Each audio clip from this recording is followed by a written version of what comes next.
ungumntwana kaKristu Yesu ebutsheni bakhe etshatela uXhuma umfundisi abathandekayo ogcokiweyo wase-AFM ube ngumuntu ke oshumela kakhulu kwaze kwakhona i-churches aziphuma ezandleni zakhe ezibizwa ngoba ziyi-United Dominations uba i-co-pastor eMarket Christian Family phansi kotata wethu uTata uMjungula ungumvangeli kabathandekayo noyi-founder ye-Trumpet of Grace Ministries abe founder of True Vine Society uba i-marriage counselor uba i-life coacher usebenzela inkosi eKomani akunguye wumbi ke bathandekayo oqala nje umuntu akagqiba ngendimgqibekela umuntu bantu abakwethu nguye uTata uPP Hlengane elasonke sinenyawo i-worship team hlabele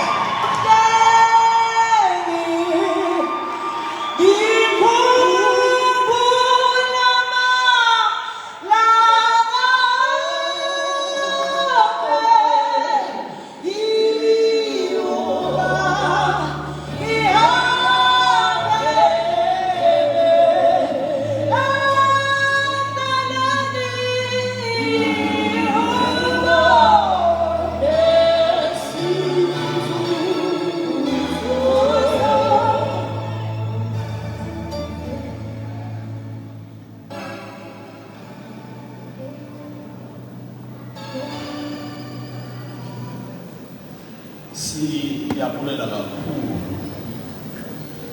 namhlanje kanti umongameli lo umphungwa nomama wakhe nesigqeba sakhe sithe Nkosi kakhulu ngethuba elisiphelele kwasi nathi lokhamsho lomhlekana sibe khona to minister the word singabashaya izandla kakhulu.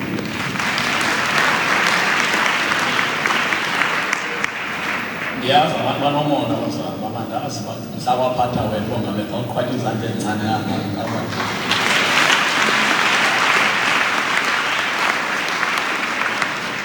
Amen.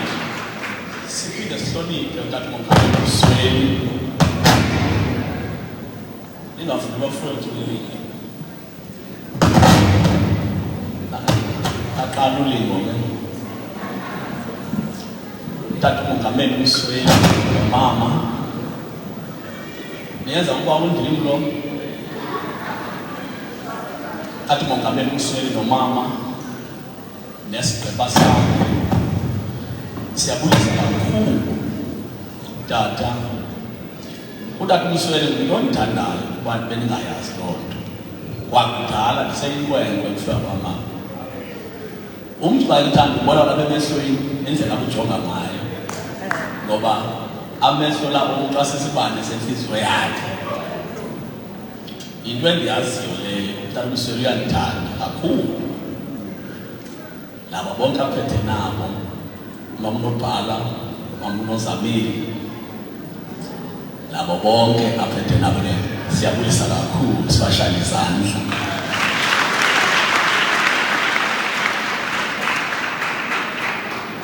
Andazi manje ngizela abawundini. uTata umama uNtwabu ophethe umama nesigqeba sakhe siyabulisa kakhulu Ndlovukazi simshaya izandla. uTata uNtshashane nesigqeba sakhe siyabulisa kakhulu sishaya izandla. uTata uNotha nesigqeba sakhe siyabulisa sishaya izandla kakhulu.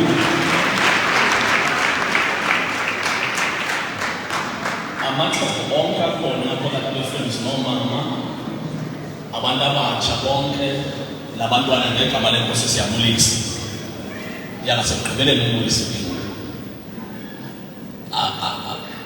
I'm very blessed to see Apostle Numaro, my father, who fell one surprise, who bowed raise and unjalo ke umysterious ngalendlela yiyo ngoba ngela ukhosazi umkhosi ngalukhona nje thina bengela cinga ukuphinde lemfonelo wesibili ngento ethile iphazamisa umuntu izamlicha umpost uxhumano siyabulisa tata kakhulu. Thank you for honoring me ukubekho xa ngishuma ngenze uzonqanda xa ngimecaleni simshaya izandla kakhulu.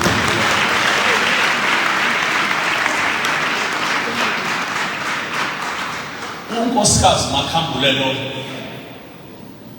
unyaka we-17 lona ndishade naye. Hayi 7 years 17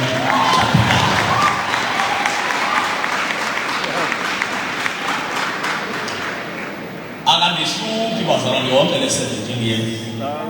Akandihluphi kwayena. Amen. Kuba xa unobizo imistake ongayenza emhlabeni ukuthatha umfazi olidimoni. Go.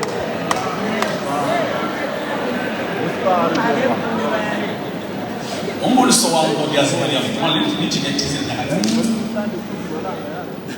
Ukuba unobizo okanye usensulizo empilweni inkosi ikuncede ungamthathi umfazi olidimoni. Yes, amen. Kuba the next person on influence emhlabeni udlula uThixo ndomama hamba nayo research. The next person on influence emhlabeni after uThixo ndomama. Amen. Yes. Amen. Nibonile apha ikhaphu zale caba zithatha abantu omama bodwa abathathu to show you what ngiyanisele ngithethayo. Ukuba ke mfundisi uNjungula wathola unkosikazi wrong eziwe ulimele. Because unkosikazi ufana nalamuntu ohlala ekhoneni yakho xa uboxa ulwe uyele ekhoneni yakho. Xa kangoku lo muntu osekhoneni yakho ephethe acid xa ugqiba ukulwa awuyele ekhoneni yakho instead baba ngawuthela amanzi akuthela i-acid amanzi angeke. Amen. Lingcono idimoni esotshayisana nabantu ecaweni kunedimoni olala nawe ebhedini. Amen. Iministry zabefundisa abaninzi zilimele namhlanje ayikho ezimazileyo ukuthatha umfazi wakho. Ngithetha kwakhona abantu abatsha apha ngabondi yanizama. Amen. Ukuthatha inkosikazi erongo it means uthatha intambo yozenga xa ubizile. Yes. Ngandixola uxabana ngahambe baxabana inkosikazi ngoba ndiyazi le izixabana iphele ngomandibele endlini lena i-constant. Yes. Ulala kanjani edimoni ebhedini? Owazi noba njengolela ukubona nje ucingela ntoni ndivane kule ndawo mkhulu uba ucebane masiyivumele into ethile ukuba uthathe umfazi oright njengomntu onobizo iyakhupha iministry yakho nje ngoba lo mntu uthi noba zikunhlithile phaya ekulweni xa ubuyele endlini ufike upholishwe uthelwa amanzi uxutywe namazinyo ukuthi ephinda khona uthiwe xa ndivela apha ngeke usho bendilethwe phezulu ndivela apha senamanye amandla anzima ndincedwe phaya endlini nkosikazi njengoba umntu onesibindi kangaka nje onke into endincedayo lo mfazi. Amen. Uyandisikizela owakho uthi ubuya bawonwabile akuhlisa athi khona incekwe nje ikhona incekwe nje awufundi napha kohlengane ikhona incekwe nje. Spiritual maturity conferences I'm coming tonight I'm in the prayer ikhona na incekwe nje kuthela ungafundi apha kohlengane xa uzapha ufika umsila uphakathi kwemilenze kanti unenyazi wendlini ushumayela indavu. The problem is ushade nedimoni esaliselebretayo sadelo kwenza imhlophe kanti bizela usathane ozobulala impilo yakho yonke. Ndiyathandaza namhlanje youth siyathandaza abafowethu nina enobizo nawe lemphambukelo ongaziba unalona uthi uthandazela into enye ungalithathi idimoni lomfazi. kuba ke la madimoni la mahle xa uwajongile.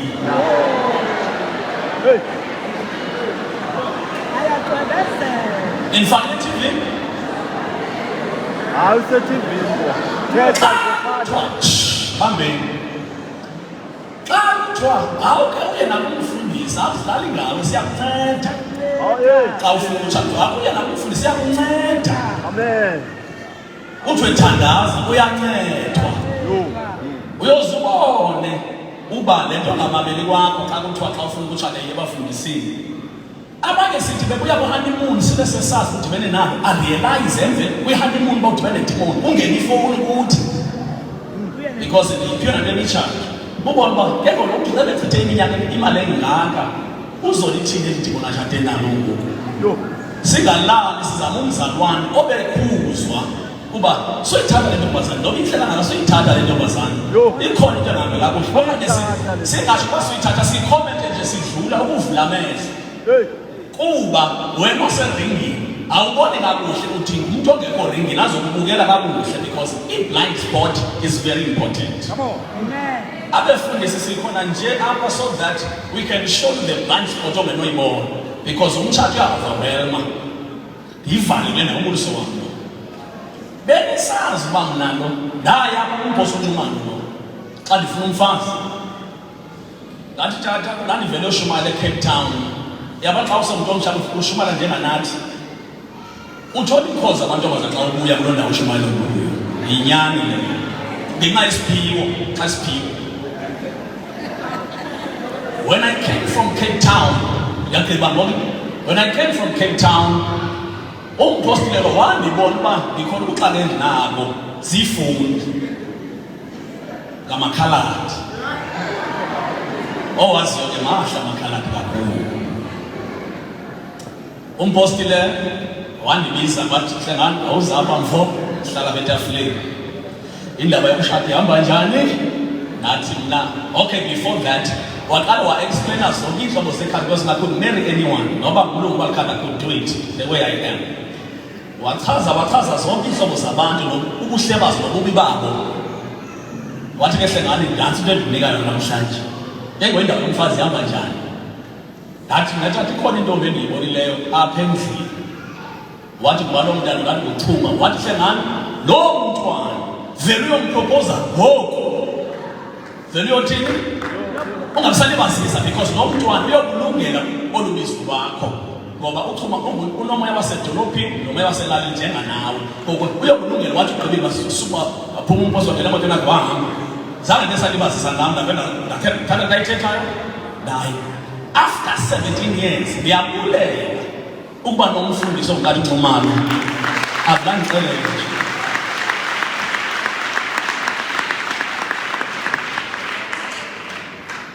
Thank you Ndwandwe. Sithetha ngathi asokade ndiphanda abanye abantu. Yinangele ndiyabefundisa. Abazunikhethela kodwa bangakhomenta. Uphile 17 years now. Do you know that akakazandenze counseling ngumposo uzobe namhlanje after bose akakazahlala nathi phansi athi ngiyaxaba nathi 17 years akakenzeki ngenxaba namamele advice yakhe yanyeqa ndawayeka wonke amanye amakhaladi la andilingayo ndabe ndathatha le bhotani ngomxhamshule ebusuku mbhungwa ndiyeke ndingene esihlobeni sakho ndiqibile. Knowing the fullness of Christ. Sitho samesihloko sanamhlanje ebusuku. Knowing the fullness of Christ. Ukwazi ukuphelela kukaKristu. Andazi ke mntu ndikhethele kanjani le. Kodwa ndiyabulela ukukhethela. Ephesians 4 from verse 11 to 13. Sibonga kakhulu kuba ninawe beshumala before me kuba bonke abaninawe beshumala before me bandimo omdala kubo bonke abantu bashumayelayo lapha ngaphandle kwamduma kuphela kusasa mongameli ngeke mdala mongameli. Enkosi ngoba ndizawubetha nje ufefe basebenze kakhulu bashaya izandla kakhulu.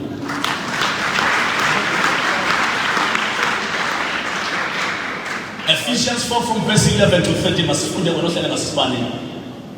Uma libelinye udokotela wena enkosi akakhwaza noba xa belibazisa abantu. Senikhona? Senifikile? Fundani bazalwane. Yes, thank you so much.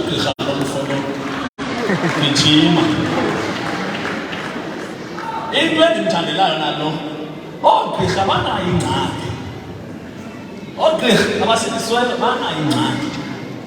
Kodwa xa ndibona umaluleke engena ndithi yena umfana usayibambile uvele esikolweni uthi increase le nto yakhe le-medicine usenjalo umalibelile endandisho umanye ebandlela umalibelile lo esa-anticipate to be a doctor namhlanje ugqirha qualified. He still loved the Lord. I cannot attitude lo mfana lo mzalwane for impossibility. Stature somgqirha ndazi nabenza kanjani into yedokotela iyahlupha gqirha. Nabefundisa abangogqirha ngoba sometimes ubona uxakeko ongawazi babenzela kanjani. Kodwa andisho xa udokotela ugqirha no problem umfundisi kodwa ndiza kuthi nje akukho thina siphiwayo ezidoctorate somehow ikhona ingxaki engasiwa ngasayazi ngakuzi. Ngayala sengiphiwa nami ngayala.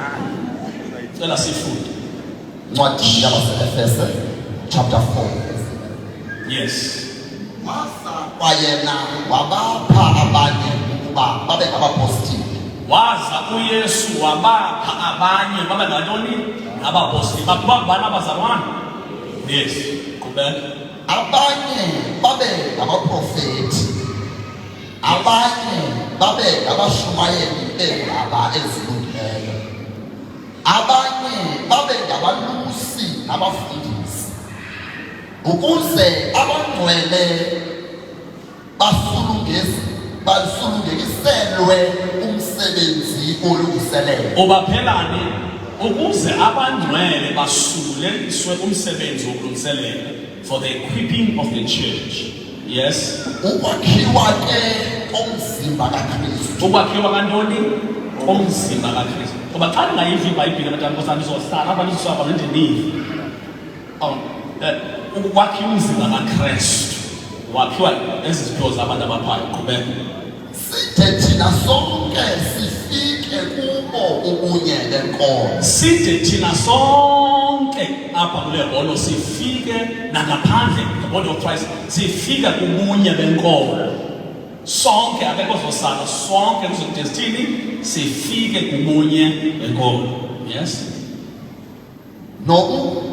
Nokumazi okuzeleyo unyana kaThixo ebudodeni obupheleleyo. Nokumazi omzele unyana kaThixo nasebudodeni obupheleleyo, the fullness of God and the fullness of Christ. All right. Apa siyeva Christ himself gave these ministries to ministers. Ababhala bangabhala Kristu opha lemisebenzi kubasebenzi. Ayilo bandla, ayibo principal, ayibani Kristu abantu ngokwahlukana izipho nomsebenzi yabathaska. Because for this body to be built to come to fullness, kufuneka uKristu azenzele apha abantu lemisebenzi ukuzakhela ibandla lakhe. Number 2, each reason, just to stress, the reason he gave them is to build up the body. Abantu bakhwele imisebenzi ukwakha umzimba lo sikuwo. Aba bantu babiziweyo bayenzelwe into yokuba bakhe umzimba siphiwe uThixo. One would debate ukuthi umsebenzi wabapostile waphela. Umsebenzi wabapostile usakhuleka namhlanje. Umsebenzi wabaprofeti waphela. The ministry of the prophet is still going on even today. Umsebenzi wabavangeli waphela abakapheli. Umsebenzi wabefundisi waphela abakapheli. Umsebenzi wotishara abakapheli. Because uKristu ufuna kwakhiwe ntoni? Umzimba wakhe. Noma baphela abapostoli abashumi nambili, kodwa i-ministry of the apostolic is still around. Are we there? Siphiwe as ministry so that you can build up the body. Number 3, for the work of service. Endowment for service. Uyagqotywa umuntu agqotyelwe nomsebenzi. Akaphiwa nje kuphela uphinda anikwe namandla ukuwenza lo msebenzi. That is why when you say these ministries and ministers, you must know there's an endowment ukhona amandla awuvele uvuke namhlanje sokusithi uyiminister uyanikwa amandla for service. Number 4, build up his body, the church, so that we all reach the unity and the knowledge of the Son of God and become mature. Sinikwa lamandla okuba sonke sizamane side sonke sifike kubunye bokholo. Njengoba sihleli lapha nje, as some of us, maybe many of us, asakafiki kubunye bokholo. As ministers, they are there to push us sonke to come to the unity of faith, and to the knowledge of the Son of God. Akulula umazunyana kathi kuba nomuntu ongakufundisa lonto. Even because umusukubona ngabom because God indoda lingaka usekhona izindana ifundisa zona ukuzumana zokukholwa. Because all of us, we must come to the unity. Sifike emsingqinelane ngento enye, inkolo yethu ibenye. And also the knowledge of the Son of God and become mature. Sikhule, singabi ngobantwana sesilapha ngaphakathi, kodwa sikhule sifikele budodeni obupheleleyo. Ngoba awuvele uzale njengo-Adam, uvele uzale somdala.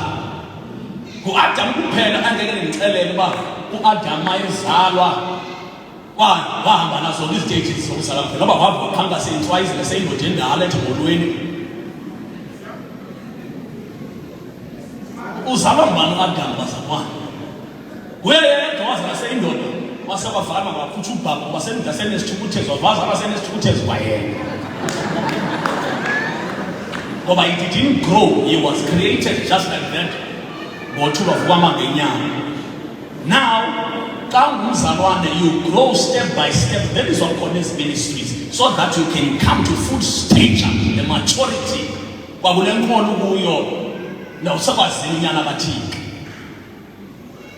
Number 5, attaining the whole measure of the fullness of Christ. Wokudwala kukaKristu ekufanele sonke sifikele kuwo. Uba bengenjalo ngezingathana ndoda kule ndawo. Sibhatala imali ezingaka sibiza inhlobo yabashumayeli. Because all of us, we must come to the full measure of the fullness of Christ. Sonke. And this maturity that must be attained by us as the church.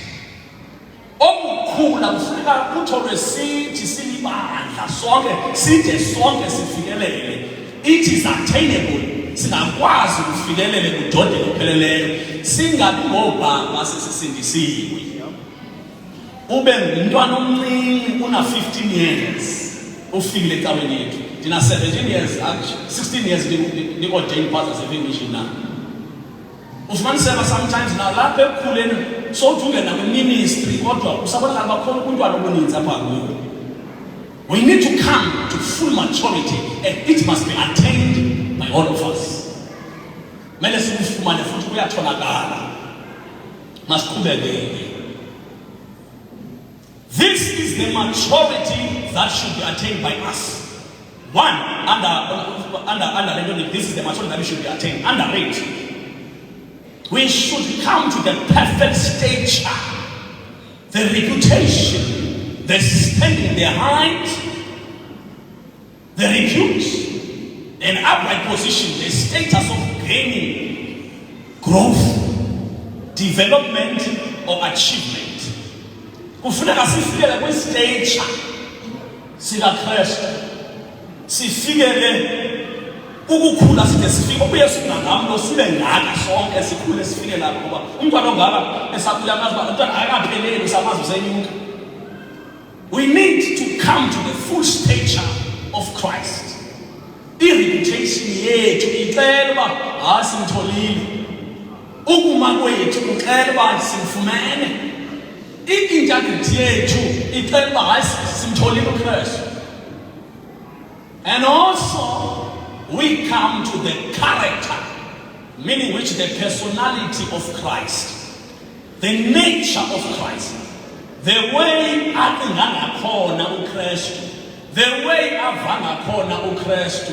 The way enzangakhona uKristu. That's the character. Ungami nje uthi ngimdala nifikele ukuma kuKristu kodwa isimilo sakho inature yakho iqeleni.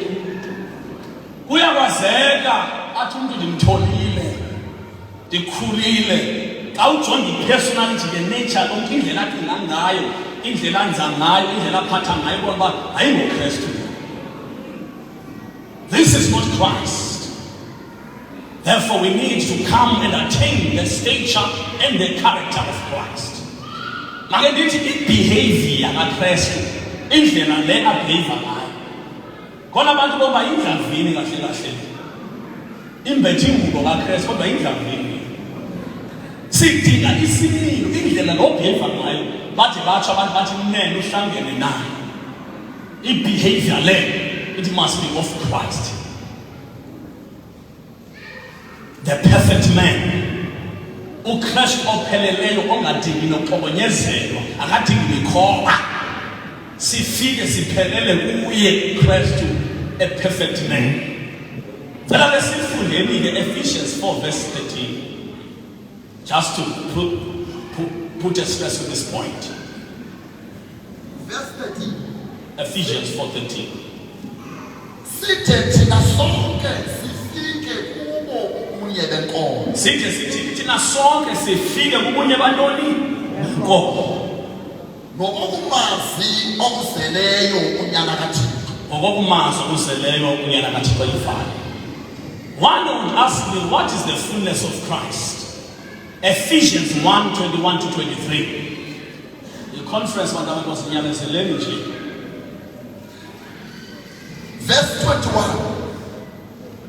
Laphezu kwalo lonke ulawulo negunya namandla nobukhosi nalo lonke igama elikhankanywayo. Nansi lenzekayo ngaphezulu kulo lonke ulawulo negunya emhlabeni nakulo lonke igama. We are trying to get now to teach you about the fullness of Christ. Ulawulo lonke olukhankanywayo negunya elikhankanywayo wenzeni uThixo. Qhubeka. Kungekhona kwaliphakade lodwa Hayi apha kodwa kunakwelo lizayo nakweli njani lizayo. Manje lenkosi thina sisekhona into ezayo khona iphakade liza apha kuthi lizayo apha kuthi thina likhona njani Lizayo. yes igama ne-authority kwelinda kwelizayo igama elikhankanywa linegunya lelikhulu nansi nakuthi into ayenzayo Wasa izinto zonke wazithobela phansi kwenyawo zakhe. waza uThixo wazithoba zonke izinto phansi kwenyawo zakhe uKristu. Yes. Wamisa ukuba abe yinhloko phezu kwento zonke. Wamisa uKristu kuba abe yinhloko kwinto zonke. We are trying to get to the fullness of Christ. Maybe umesi usabe njalo nje.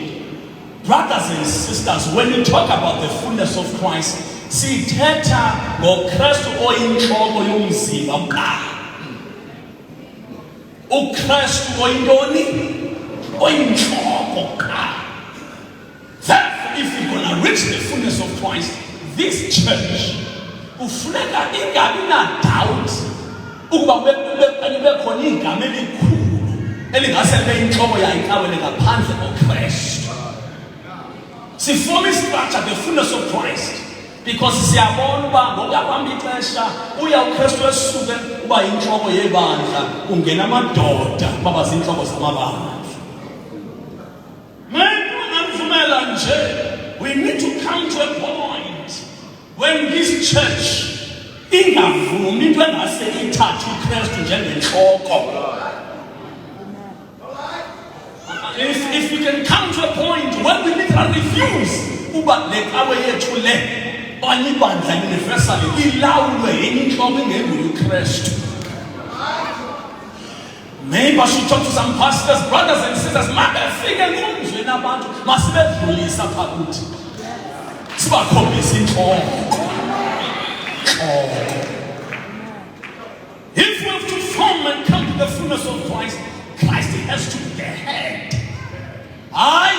elilodwa nakwelizayo. Makabe yinhloko uKristu. Abe yinhloko yomfundisi, abe yinhloko yebandla. Abe yinhloko ungabikho doubt that Christ is the head of the church. We can have all the presidents that we love, kodwa singaze sibafake babe yinhloko yebandla. Ala phezulu national ukuze phansi singayivumeli into yoba khona into yoba yinhloko yebandla nguKristu. Inhloko yebandla Kristu. Sifuna ukutsho nalapha ku-2022 sesivala. Sinile asigunqi. Inhloko yabakholwayo nguKristu. Asijiki noma bangajika abanye inhloko yebandla nguKristu, because we want to come to the fullness of Christ. Number 2, under this the maturity that we need to attain. Omisa ukuba benhloko phezulu kwento zonke kulo ibandla. Lona lingumzimba.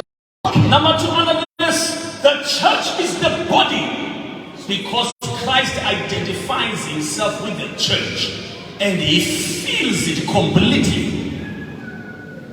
Ibandla lona lingumzimba kaKristu. Mawungabe khona osithanda kusisayo asitelele enye into. Thina silibandla singumzimba. We are come the fullness of Christ. Yena inhloko thina silibandla singumzimba wakhe. And uKristu u-identifya umzimba kuthiwe akabonakala uKristu. Thina makuthiwa into isifana nesponge. Makuthiwa sisaturated, kusho ukuthi isponge singene emanzini. Safunxa kwanto xa usikhama uphuma le nto ibifunxile. Ibandla is fully saturated with Christ. Njengoba inhloko nje umzimba ufuna ukugcwala uKristu yonke indawo. Kubonakala ukuba akukho sindawo engaso kuthiwa ayinaKristu apha kuthi. Ngoba singumzimba. Can you look at yourself and kodwa sisebenzi imali ayisebenzi ufunxe kuye. I quoted one he's a medical doctor ngifana lo. Kodwa yabona unjani unganikeza. Ngikholwa ngakubuza kakhulu abantu kanjani andamine. Ungathi unikeza ngoba benye uzama yonke okufuneka afane noKristu in everything. To the point ukuthi uyandima kugqirha. Sithanelile apha abantu bathatha istatus bafika phezulu. This is for the glory of God, but in reality the person is not saturated with Christ.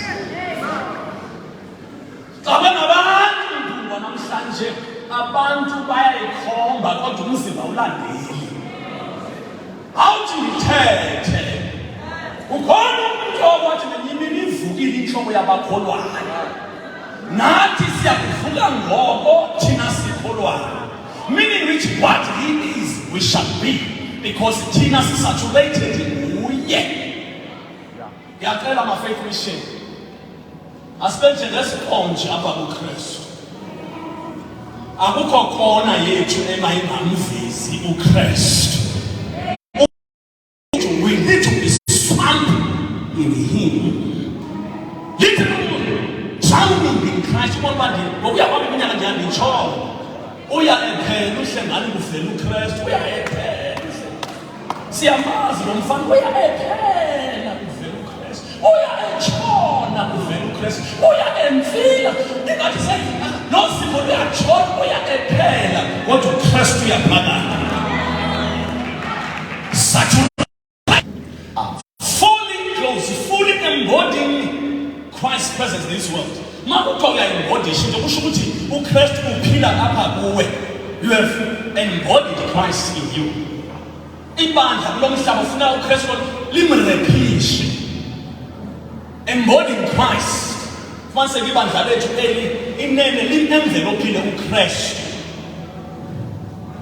In this world, the fullness of Christ is the church actually becoming all that God intends it to be. The people of God together, fully alive and flourishing.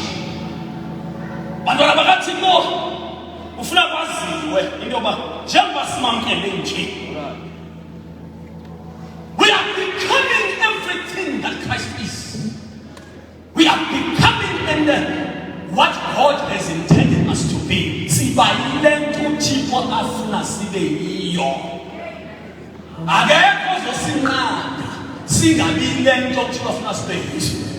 We are embodying Christ in every way, and no one will stop us from becoming what God wants us to be. Sesivalunyaka ndizoma ndizotsho ukuba kule ndawo uKristu makaphile ngaphakathi kwethu. uKristu makabe yinto afuna sibe yiyo empilweni yethu. uKristu makagame ngalendlela afuna ukugama ngayo empilweni yethu. uKristu makabe yinto afuna uba yiyo empilweni ngoba uKristu akanasiku sibonakalayo.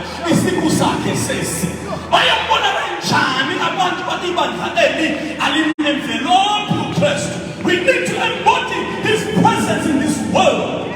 Ufuneka sivele simveze babe nokumbona ngenyama lokubanjani. Kristu soze bambona abantu benze njengomjuda. Ufuneka bambone ibandla limveze uKristu lento ayiyo. Namhlanje nemini izothi nje uKristu makaphile ngathi. Kristu makahambe ngathi. Kristu makenze ngathi. Kristu makafile ngathi. Kristu makenze makafile njenganathi. Ngoba uzi-identifya nathi. uKristu makabe yinento abejobethe bathi nazi izandla zikaKristu. Athi nanga amehlo kaKristu. Nazi inyawo zikaKristu. Nalivumba lakhe uKristu. Nangu uKristu ehamba phakathi kwethu. Emthatha simbonile uKristu ababoni ibandla. Ngoba uKristu akazuzizela uze ngathi silibandla. We need to embody Him. Bayothanda zabancama fika uKristu. uKristu usiveza ngathi. Uba uKristu babe khona beyokwenza njani? Ubeyophatha njani le nto? Ubeyothini le nto? Ubeyogcina njani le nto? Ubeyobamba kanjani le nto? Or else we'll just be playing church and playing church and playing church. Siye siguga sidlala nje bethu. Sigide kodwa mosijolele sigama. uKristu akabonakala emhlabeni because uzi-identifya nathi lo mhlaba. That is why erelaxile abarelaxe khona. Mna ndinethandazo mininzi ndihlushwa ezininzi. Ndihlushwa nje uba ndifuna ufana naye lo mhlaba. Honestly, that's not tonight. You don't have many problems. It's very true. You don't say there's no ability. What are you doing? In God, Christ, you are born again. And if you get them forever, I'm going to Christ again. Magu church to Christ. Magu pata to ye. And then I have only 3 and that's it.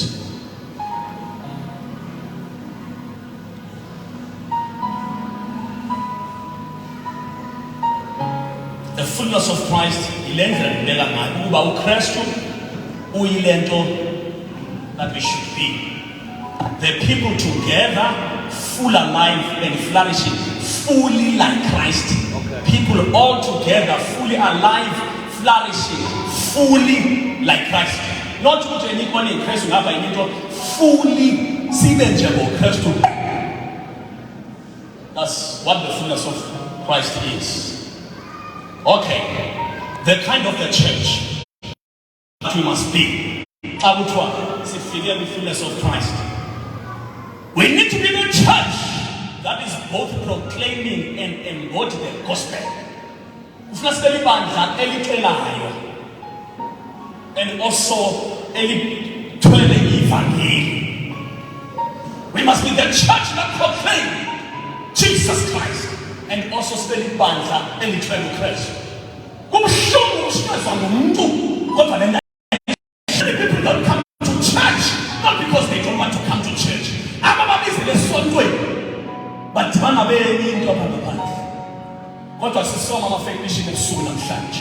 we need to be the church that proclaims Jesus Christ and embody Him in every way.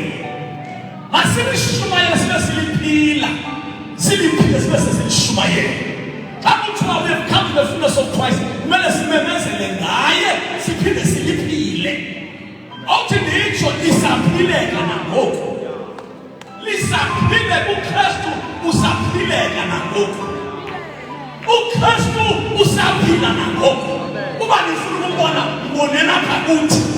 Because if we proclaim it and we don't live like Him, we sibashumayeza into esingayiphiliyo nathi masithethe njengabantu wena sithi thatha le nto ndiyishumayela kodwa ungayinaki le ndiyenzayo. But I come here by divine authority. We need to preach Jesus and also live Jesus. Masithi simthetha sibe simphila. Masithi simthetha sibe simphila. Masithi simphila sibe simthetha. The church that comes to the fullness of Christ, ibandla limemezelayo libe seliphila. Bantu abatsha usaphileka njengoKristu.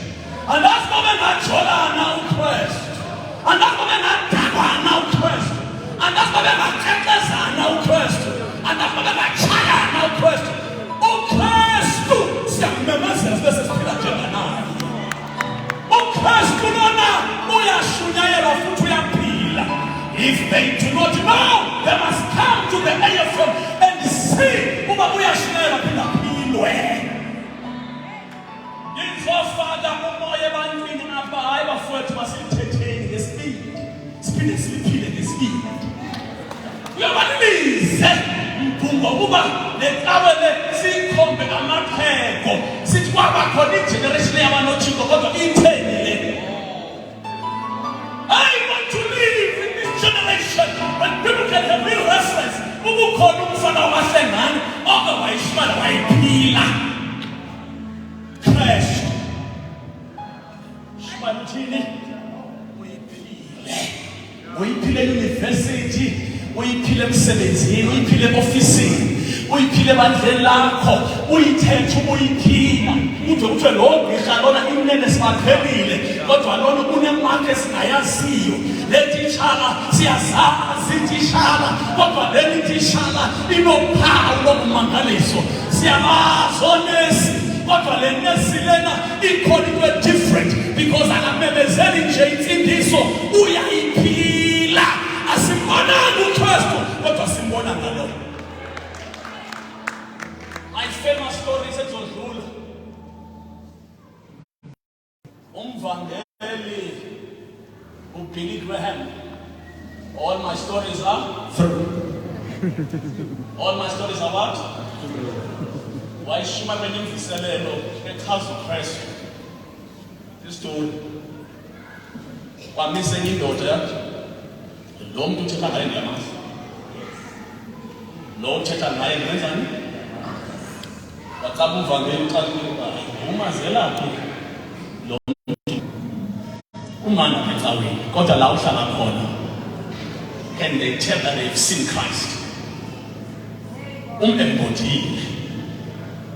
Siyacela. We must be the church that proclaim and also embody in our actions. Singayishimali nje kodwa singayiphili. Let me move. The church, the kind of a church that we need to really come to the fullness of Christ.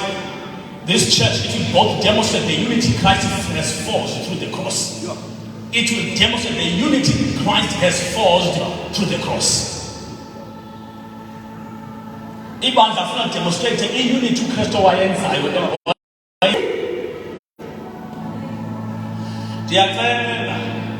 If we're going to come to the fullness of Christ, we must be able to demonstrate the unity that Christ has forged through the cross.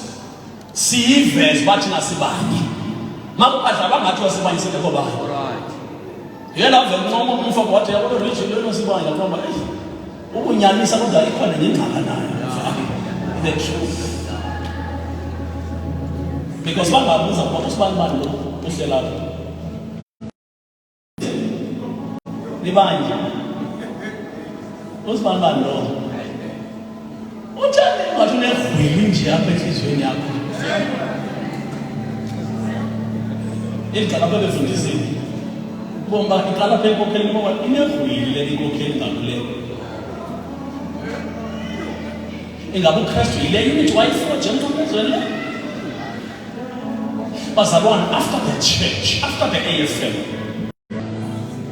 the church that number 3, it will reach out with love and light to the world. With this, the fullness of Christ, it means this type of a church must be able to reach out. God and kind. Uthando yinto efanele ibonakala ibandla uKristu asinayo ikharacter yakhe iluthando. Uthando ke akuzo feelings bazali bam ukwenza lento uKristu ayifunayo udlule into oyivayo. Uthando umuntu lo ngokwelizwi umthande songarhaleli zisala emotions. Nakhona befundisi nje abandikhozela ipain empilweni nalapha eministry umfundisi nje akuhluphe inqondo lonke ukunyaka elikonsiyo. But you know what, I don't depend on my feelings. I go out and reach to my brother ngothando nangokhanya. Siyoshwala kanjani sizondana sodwa, siyoshwala kanjani uKristu siguzulana kubona ukuba ineno nganithakathi.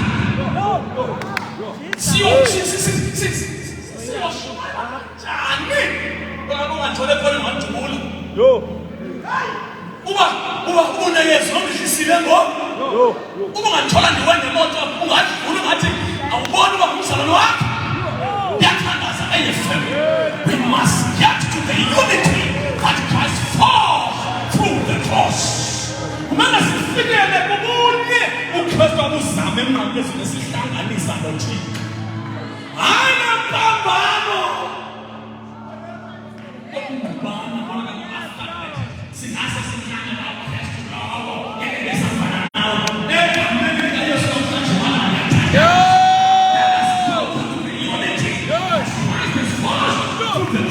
Sisebenze ngothando, sisebenze ngokukhanya. Khumbulani kaloku nina nikukukhanya kwelizwe. Umzobi phezu kwendaba abasalifihla.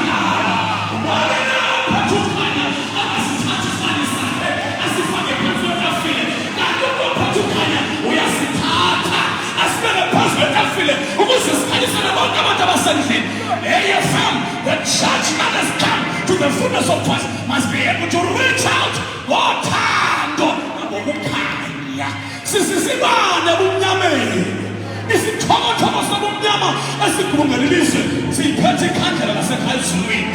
Siyiphethe ikhandlela ngoba lo mhlaba lona is becoming darker and darker by the day. But Christ wants to come and reach out to ngothando nangesibane.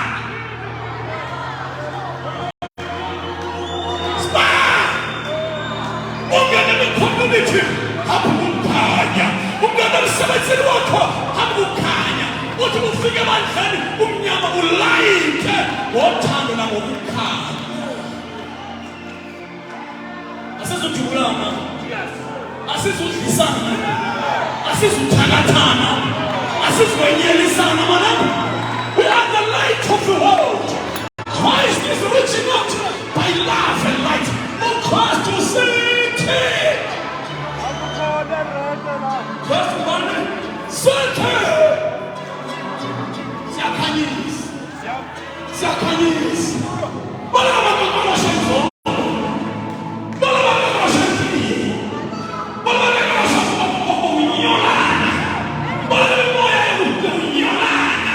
Because the church is reaching out by love and light. Mabukhanya bafowethu. Mabukhanya. Sasifalunyaka. Mabukhanya. Mabukhanya. I am the light of the world. I am the salt of the world. Saith Christ. I am the light. I am the life. I am the way. I am the truth. When I come, darkness must flee.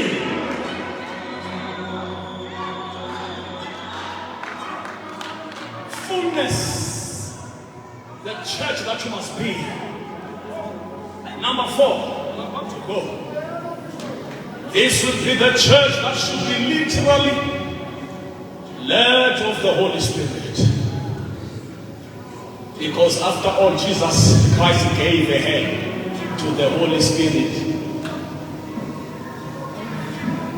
Tell us through John 14:23.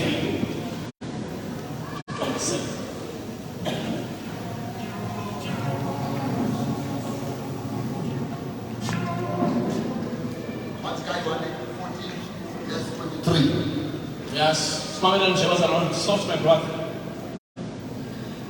Verse 23. wamthanda uYesu wathi kuye, ukuba umuntu uyandithanda ngoligcina ilizwi lawo. Ukuba umuntu utheni? Uyandithanda. Othini? Ngoligcina ilizwi lawo. Yes. Wothi ubawo amthande. Othini ubawo? Amthande. Because you must come to the maturity of faith. Simele sikhulile.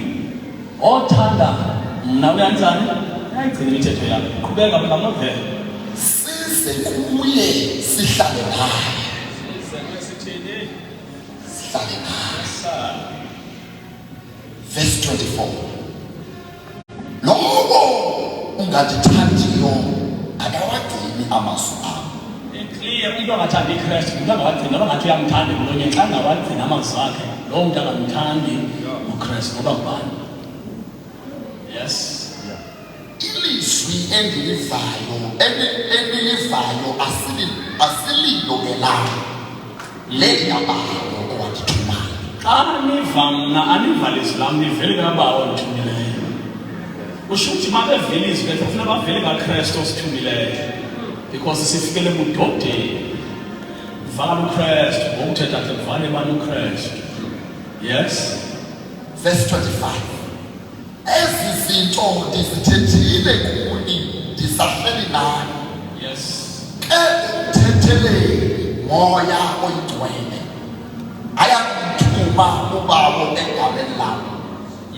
Yena uyakunifundisa zonke izinto. Awutheni lo muntu? Akunifundisa. Yes. Alikhumbuze zonke izinto endizithethe kuni. Atheni anikhumbuze zonke into endizithethe kuni. Yes. Ndishiya uxolo kuni. Ndishiya ntoni kuni? Ndishiya ntoni kuni? Jongani bazali bakho, 27 ndithi. 27 no?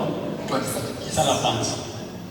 Look, have you not questioned yourself why uYesu eshiya ibandla kumoya engashiyi imfundiseni? Awakwazibuza nje umbuzo, ukuba uYesu ukusebenza enze yonke into yakhe xa ehamba, zahamba lishiye ibandla nakomuntu washiya kuyingcwele. Have you noticed that? UKristu nje beclever kangakanje, uthe ngalishiya nakwapostoli ibandla. Uthi sathi bani uThwana? Ele bandla lishiya kuThixo, lishiya kumoya. Ndiyahamba ngokuthi bandla malishiye phi? Self-room kutas. Because the church is not only physical on earth. Ibandla alikho physical emhlabeni kuphela. But it's seriously spiritual. Ibandla. It can't be led or controlled or held ransom by the philosophers. The strong political church gurus, scripture scientists, and the rich. Ulishakulo libandla ngeke licontrolwe. Ibandla abantu abalichaphaza. Zimbindi zalomhlaba. I'm preaching to you, but I'm preaching to the world. And getting cultures by the strong with political etiquettes.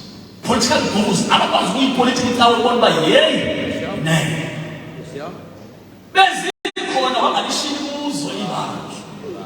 Scriptural scientists,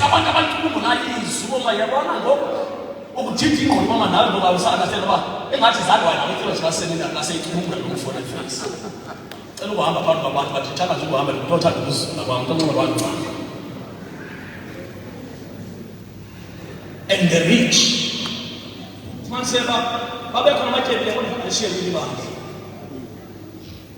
But when we come today, you see all these people trying to control the church, and they can't control it. And they control also science, and they control us philosophers, and they control us politicians. Try it, you will see, you will fall. If you want to die before time, try to control the church. Ubufuna ukufakala ngokukhawuleza ukhale ubhubha zama ukhontrol icala. a politics, a man, and some because you are a scientist or you are a philosopher. Try it. Balizamile behluleke. God because it's not just natural, it's also very spiritual. Two, it is very complex in nature.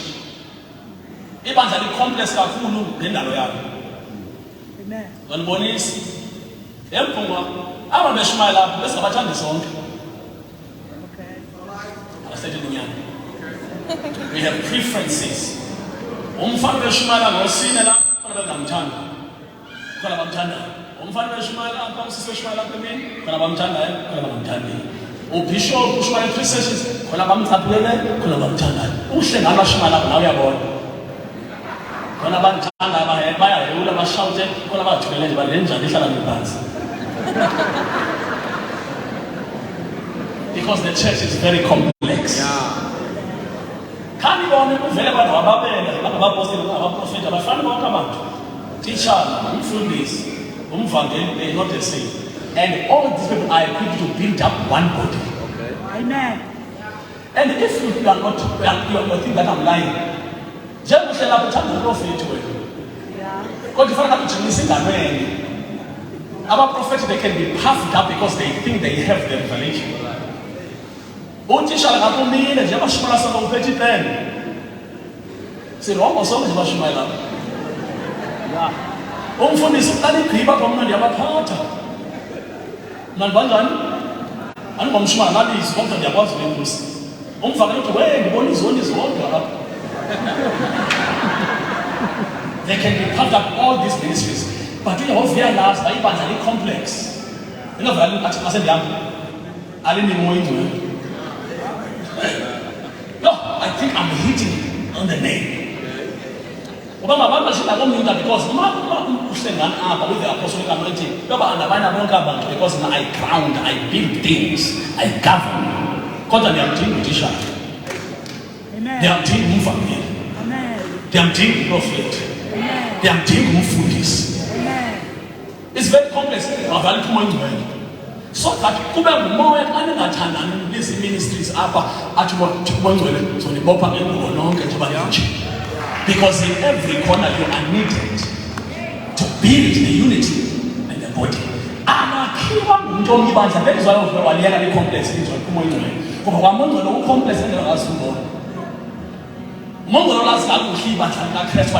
Because he is a wonderful counselor. He will teach you. He will remind you of the things that I taught you. He will also teach you and guide.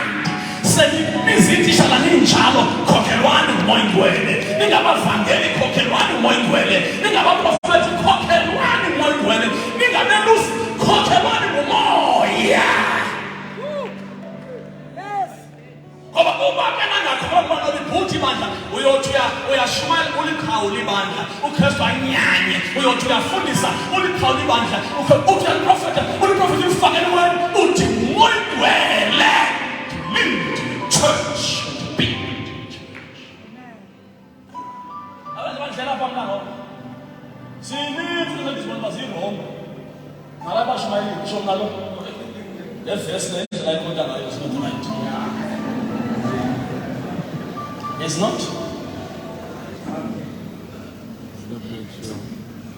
Books come to an end trying to understand the head without the spirit and trying to contain it without the spirit. Jesus left the church with a trustworthy and then number one custodian of it.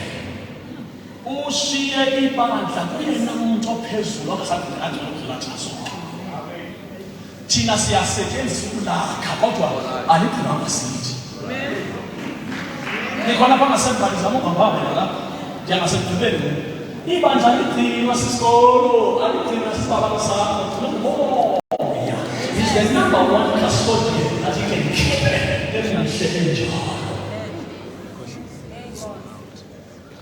Umfundisi sebaqelakhe ibandla. Yaqala. Asothi prophet akakhulu wale lapho leyaqala. Asothi apostle akakhulu leyaqala. Asothi ubheke kakhulu yaqala ukuba wayiswekile. Ungena nokuthi kakhulu uyabona ngathi ufuna ibanga.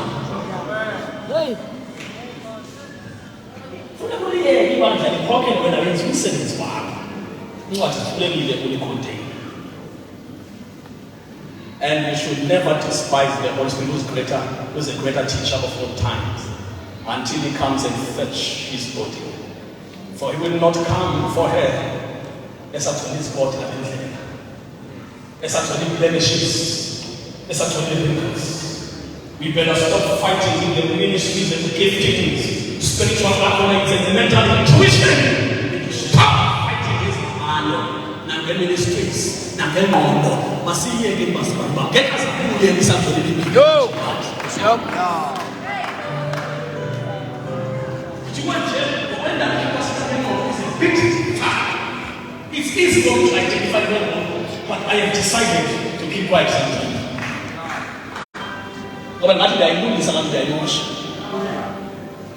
I've decided. Too much knowledge without the Holy Spirit puffs up. The wise teach and trains, and the foolish boast with the little they know and destroy instead of building.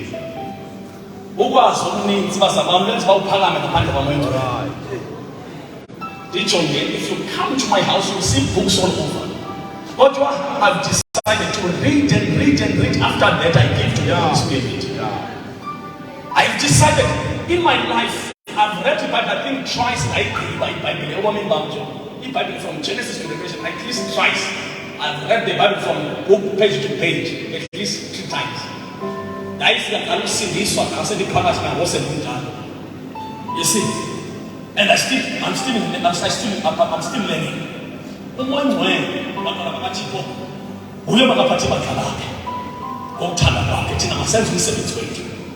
In conclusion, because I'm about to preach and pray, when we come to the fullness of Christ, we will definitely come to complete spiritual maturity. If fullness of Christ to complete spiritual maturity.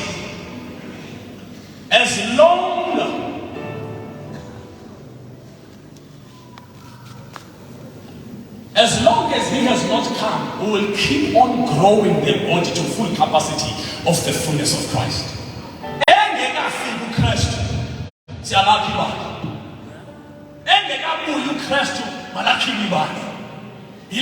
Must have a parents' conference because we need to keep on growing the church so that the body can be full.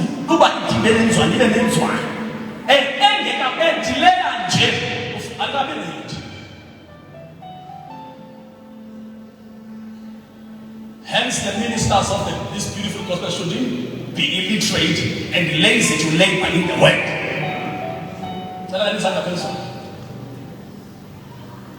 Abashimani bezindawo mabayengafundi mabayengamaxaba elifundiseni ilizwi isenza ukukhala ngokuthi abafundisi abanye babanezi ngendlela abangasakwazi umfundisi lo akalaborishi in the word.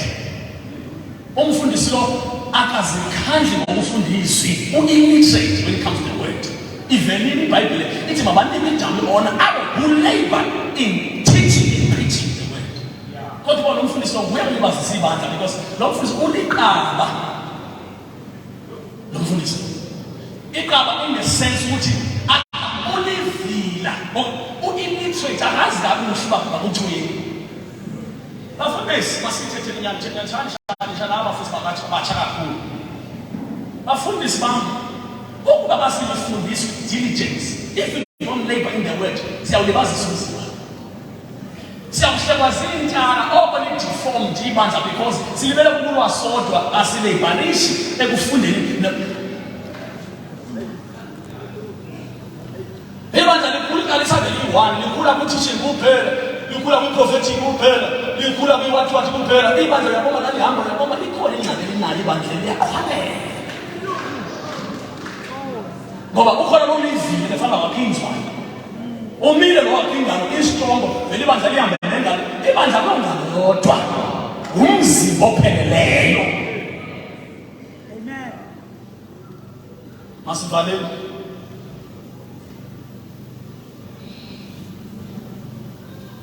In the corners of your administration, do justice. Please do justice in Ishmael. See, so the fullness of Christ, justice. khona kuyo xa ungumvangeli ivangela suzenza into ngeyiyo manje xa ungumvangeli biza abantu babizela endlini balande futhi ukukhululeka kwisiphiwo sakho xa uyititshala please labor in teaching like about the apostolic ministry go out and start churches ground the people how the prophetic eye and the prophetic voice speak to the church ungatholi uzozenza umpostoli ungenguye ingxaki lesiyibona umvangelo but amazi utitshelani lona utitshelani umprofethi lo mprofethi uyavangela umprofethi kwamba kwek la limali ba siyacela. Have not noticed me and my friends were totally different. And kulele ngamelo ndimosula omnye wempunti bonke abantu abangona beshwa nabanye abahlala phansi di relax muhlangani munye ndiphiwe I will be diligent in my ministration corner because for that people understand zonke izinto. And we should not despise the Holy Spirit we should not despise the Holy Spirit. It's time to go back to the Holy Spirit. AFM. We stop despising the Holy Spirit. Sometimes we are not even able to despise Him, but because of our administration, we take over our gift.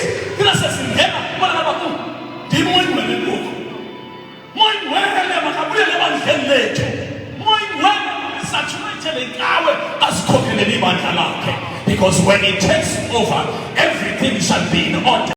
When He takes over, the body will grow well. When He takes over, He will teach us the things that we need to know. When He takes over, He will encourage us. When we feel short, when He takes over, He will guide us to all the truth. I'm going to say something now. If He takes over, He's going to lead us to be spiritual, even when we don't understand the context of the written word.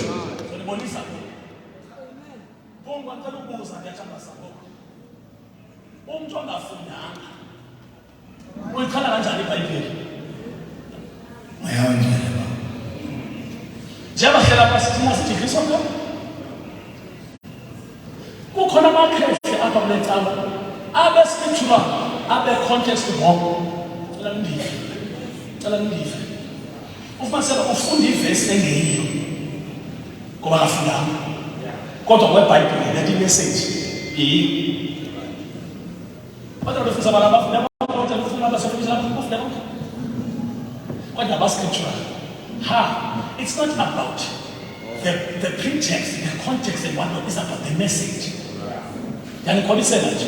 Kwathi wani uPetros ayike kuphela nabantu isele nje. Njula masithethe mfo. Kwathi wani. Kodwa siyamazi abafundanga. Kodwa umuntu uthathapi. And he was an apostle. Ube ngumpostoli. Ubizwe ngafundanga njani. Obviously ukukhotha ngakwazi ukukhotha kakuhle. Ube ibhaya in context. Kodwa khana the message. Because the letter kills, the spirit divides. If you the letter, the Bible, ungena moya, uyababulala abantu. Anjalo abantu abazonke amavesi kodwa abenzi nenye ivesi. Ngiyathandaza abantu. Apostle masibela kubantu umoyingcwele ibandla lishwe kumoyingcwele uyabona efundisa into enizaziyo neningazaziyo sithele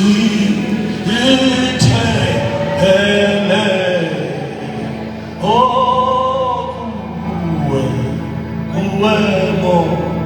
moya sithembele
sicela sibembenya ayathunyiswe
in stature and in character.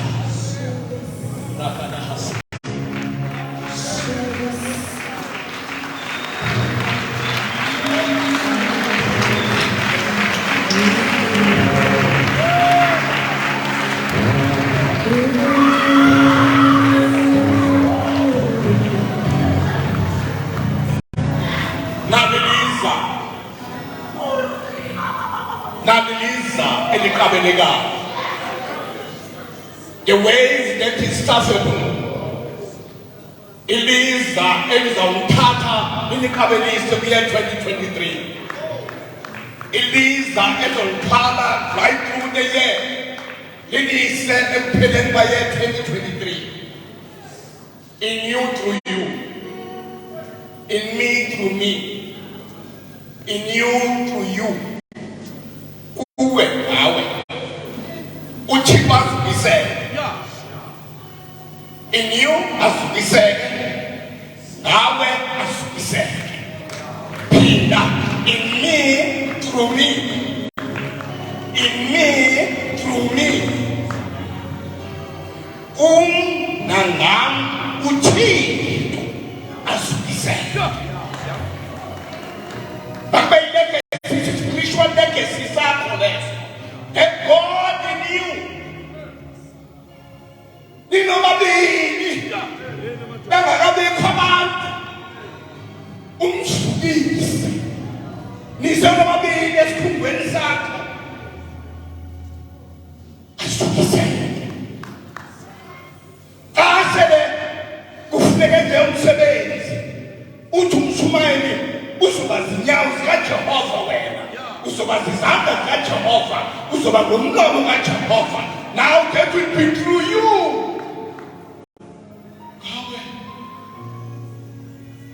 Gawe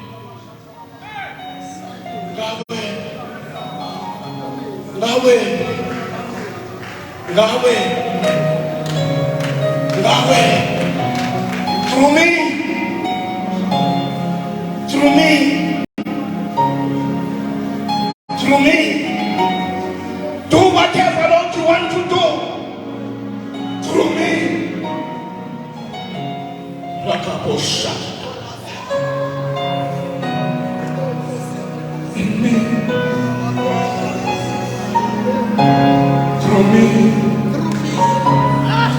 In me. Yes, he wants to dine with you. He wants to commune with you. In me, through me, souls converted.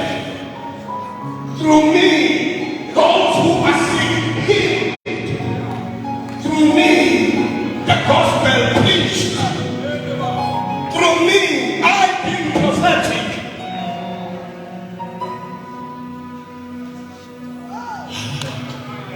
Through me, through you. Through you. Through you. Yes, through you. I can tell you about someone. Ocean Suman.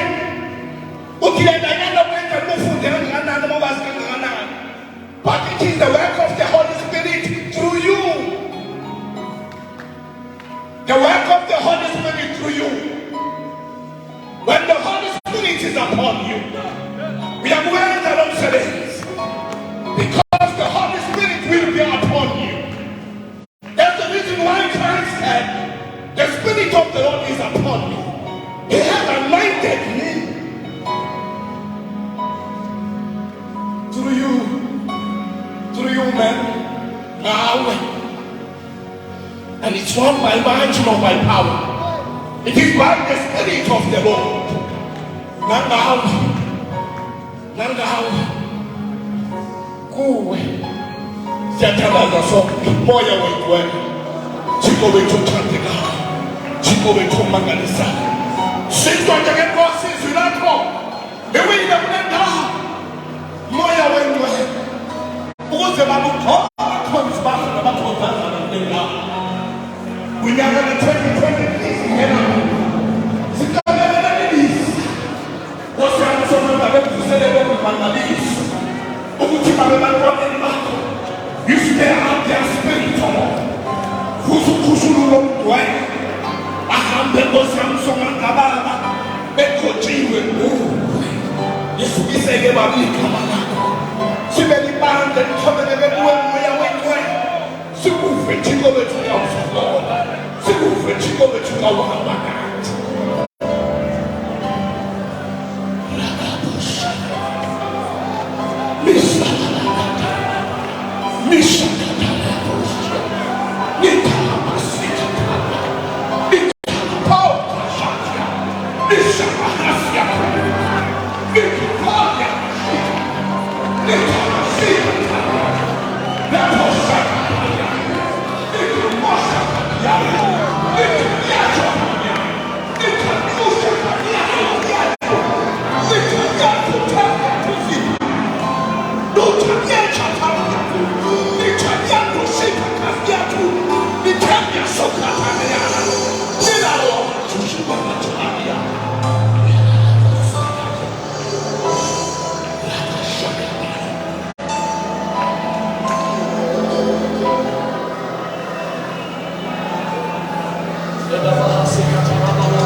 Just for 2 minutes, let's go.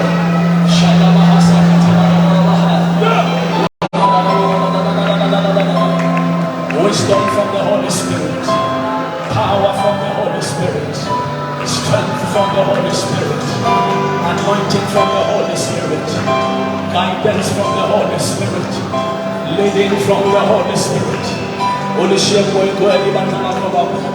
Sitting about your body. Shadow Hasana, what better than your mouth? There's an anointing in the building that is assisting everyone. I'm about to go. In the university, in your church, in your assembly, power of the Holy Spirit to teach, power of the Holy Spirit to prophesy, power of the Holy Spirit to build and run churches, and ground members of the church, power of the Holy Spirit to teach, power of the Holy Spirit to shaman the flock.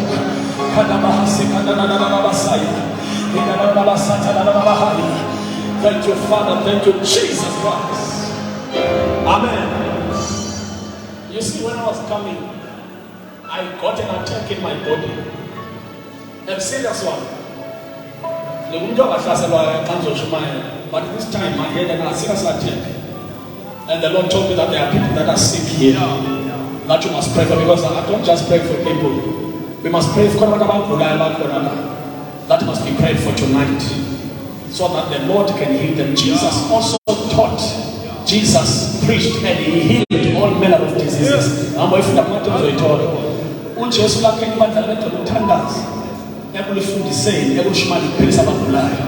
If we close this thing in this church, we are lost. We need to pray for people that are sick. Please come quickly, so that if we have only 2 minutes, you can pray for. If you are sick in your body, come. We need to pray for you. God is still a healer. God still heals. There's an anointing to heal. Thank you, Father. Come. You see? God will heal tonight. I promise you. Thank you, Jesus. Oh, Ushers, quickly, don't think you know what is happening. Prophetess Nazabi, look at, come and pray for you.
You are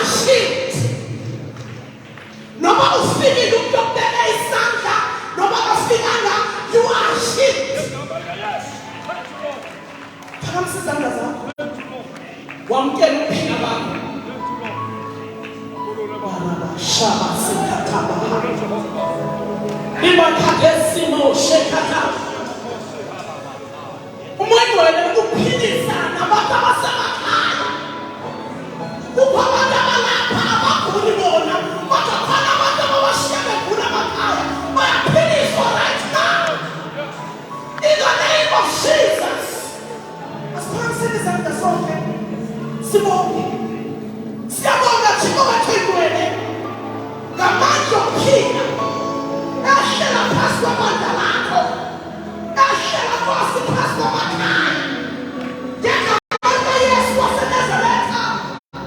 Siyabonga Thixo wethathandekayo. Wena ungumnikazi wezinto. Ungumnikazi wamandla. Siphila kuwe gqirha lethu. Sashiya abathandazi. Sashiya inyanga. Sashiya amakhwele. Sashiya zonke izinto. Sasondela kuwe. Ngoba ukuphila kwethu kuwe. Siyabulala Thixo wethengweni. Ngoba isandla sakho sinamandla. Sasibaphilisile. Basenga phambili nje. Ukuzobamkela. Nokuzophatha ubufakazi. Ngoba wena unguThixo ophilisayo. Siyabulala Thixo wethathandekayo. Dumo lonke luye kuwe. In Jesus' mighty name. Uhamba nobufakazi. Uhamba nobufakazi. Vula amehlo wakho. Uhamba nobufakazi. Njengojika njengoba. Awusenguye lo muntu ubuze uguye. Njengoba uze ugula ngoba ujika uphethe i-testimony. You are shielded. You are delivered. In Jesus' name. Uyalemva uphethe ubufakazi. Waze waqala kakuhle 2023. Uphethe ubufakazi ngoba uThixo yena uyaphilisa.